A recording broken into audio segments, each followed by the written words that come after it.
Assalamualaikum warahmatullahi wabarakatuh. Izin memperkenalkan diri. Saya Najwa Lia Putri dengan NRP 224010212. Di sini saya akan menjelaskan mengenai chapter 10 yaitu implementasi strategi, struktur dan organisasi. Seperti yang sudah rekan-rekan saya jelaskan sebelumnya, yaitu mengenai apa itu implementasi strategi, siapa pelaku implementasi strategi, dan juga bagaimana mengembangkan implementasi. Di sini saya akan menjelaskan mengenai re-engineering implementasi strategi. Re-engineering itu sendiri dalam bahasa Indonesia yaitu merekayasa ulang, yang maksudnya sebuah perusahaan ini melakukan perancangan ulang dalam proses bisnis untuk mencapai keuntungan yang lebih besar dalam biaya. Mengapa sih sebuah perusahaan ini melakukan re-engineering ataupun rekayasa ulang? Karena sebuah perusahaan dalam proses bisnis itu berupaya untuk melepaskan diri dari aturan ataupun prosedur lama yang telah mengakar dalam perusahaan tersebut selama bertahun-tahun. Nah, adapun 7 prinsip dari re-engineering, yaitu yang pertama, organisasi berdasarkan hasil bukan tugas. Maksudnya perusahaan itu harus fokus pada akhir hasil yang ingin dicarinya, bukan hanya fokus pada serangkaian tugas yang harus diselesaikan. Yang kedua, pengguna output melakukan proses. Dengan sistem informasi yang berbasis komputer, proses sekarang ini dapat direkayasa ulang sehingga orang-orang yang memerlukan hasil proses dapat melakukannya sendiri. Yang ketiga, integrasi kerja pengolahan informasi dengan pekerjaan nyata.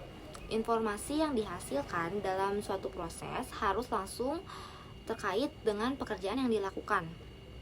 Dan yang keempat, sumber daya yang tersebar secara geografis dilakukan seolah-olah terpusat. Dengan teknologi yang semakin canggih, perusahaan sekarang ini dapat mengelola sumber daya dari lokasi yang berbeda-beda, tetapi seolah berada dalam satu lokasi yang sama. Yang kelima, menghubungkan aktivitas paralel daripada mengintegrasikan hasilnya. Maksudnya, alih-alih melakukan aktivitas yang terpisah dan menggabungkan hasilnya, lebih baik jika berbagai unit dalam perusahaan itu bekerja sama secara paralel seperti itu. Yang keenam, menempatkan titik keputusan di tempat kerja dan membangun kontrol dalam proses. Karyawan yang terlibat dalam pekerjaan sehari-hari itu harus memiliki wewenang untuk membuat keputusan dan mengendalikan diri. Dan yang terakhir yaitu menangkap informasi dan dari sumbernya. Informasi dapat dimasukkan ke dalam jaringan sehingga semua orang itu dapat mengakses informasi tersebut. Adapun contoh dari re-engineering yaitu dilakukan sebuah studi terhadap 134 perusahaan besar dan kecil di Kanada yang menemukan bahwa program rekayasa ini menghasilkan yang pertama, peningkatan produktivitas dan kualitas produk, yang kedua, pengurangan biaya, dan yang ketiga, peningkatan kualitas organisasi secara keseluruhan baik perusahaan besar maupun perusahaan yang kecil. Jika dilihat dari hasil tersebut, studi menghasilkan rekayasa ulang menghasilkan dampak-dampak yang positif. Tapi terdapat penelitian lain yang menyatakan bahwa re-engineering dapat gagal mencapai tujuannya sebesar 50 hingga 70%. Selanjutnya yaitu mengenai Six Sigma. Six Sigma pada awalnya diperkenalkan oleh Motorola pada tahun 80-an sebagai program peningkatan kualitas. Tapi kini telah berkembang menjadi program penghematan biaya untuk berbagai jenis produsen. Sehingga Six Sigma merupakan metode analisis untuk mencapai tujuan yang hampir sempurna untuk jalur produksi dan semakin meluas ke area lain seperti penjualan, piutang usaha, dan juga R&D. Walaupun disebutnya Six Sigma, tetapi hanya terdapat 5 langkah dalam prosesnya yang dikenal dengan DMAIC, yaitu Define, Measure, Analyze, Improve, dan juga Control. Yang pertama yaitu define. Define berarti menentukan proses hasilnya lebih buruk dari rata-rata. Yang kedua yaitu measure ataupun mengukur proses untuk menentukan kinerja yang tepat. Yang ketiga yaitu analyze, menganalisis informasi untuk menentukan di mana letak kesalahan. Yang keempat yaitu improve, meningkatkan proses dan menghilangkan kesalahan. Dan yang terakhir yaitu control, menetapkan kontrol untuk mencegah agar tidak terjadinya cacat di masa depan.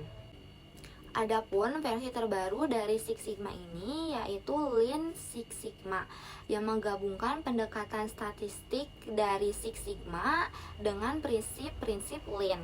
Inti dari Lean Six Sigma ini yaitu untuk menghilangkan langkah-langkah yang tidak perlu dalam suatu proses dan memperbaiki langkah-langkah yang masih ada. Hal ini berarti Lean Six Sigma ini berfokus pada efisiensi dan pengurangan pemborosan sehingga proses bisnis menjadi lebih efektif. Seperti itu. Untuk materi yang ketiga yaitu tentang merancang pekerjaan untuk menerapkan strategi, di mana perusahaan mengorganisasikan aktivitas dan juga orang-orang perusahaan untuk menerapkan strategi yang melibatkan lebih dari mendesain ulang keseluruhan struktur perusahaan. Dengan meningkatnya penekanan pada rekayasa ulang, banyak perusahaan yang memikirkan kembali proses kerja mereka dengan mengurangi orang dan juga aktivitas yang tidak diperlukan. Untuk meminimalkan konsekuensi buruk dari spesialisasi tugas, perusahaan telah beralih ke teknik desain pekerjaan yang baru, seperti perluasan pekerjaan, rotasi pekerjaan, karakteristik pekerjaan, dan juga pengayaan pekerjaan. Seperti contohnya yaitu Corning Company yang mengurangi klasifikasi pekerjaan dari 47 menjadi 4 untuk memungkinkan pekerja produksi merotasi pekerjaan setelah mempelajari keterampilan baru. Dan yang terakhir yaitu ada sentralisasi versus desentralisasi. Sentralisasi itu sendiri maksudnya kekuatan perencanaan dan juga pengambilan keputusan ini berada di tangan top manajemen. Sedangkan kalau desentralisasi mengacu pada penyebaran kekuasaan oleh top manajemen tadi kepada middle ataupun lower manajemen. Sehingga dalam konteks manajemen strategis, perusahaan multinasional harus menghadapi dilema dalam mengorganisis otoritas secara sentral dan juga sekaligus mendekatkan otoritas kepada manajer lokal, di mana manajer lokal ini berada dalam posisi desentralisasi. Adapun contoh struktur organisasi yang secara umum digunakan oleh perusahaan internasional, begitupun dengan perusahaan Nestle yang mempunyai struktur yang sama seperti gambar di sini. Nah, struktur internasional Nestle ini mempunyai kekuatan dan juga wewenang yang signifikan yang telah didesentralisasikan ke entitas geografis sehingga memiliki kelompok produk yang berbeda-beda. Baik, sekian penjelasan dari saya.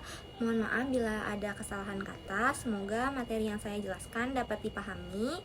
Terima kasih. Wassalamualaikum warahmatullahi wabarakatuh.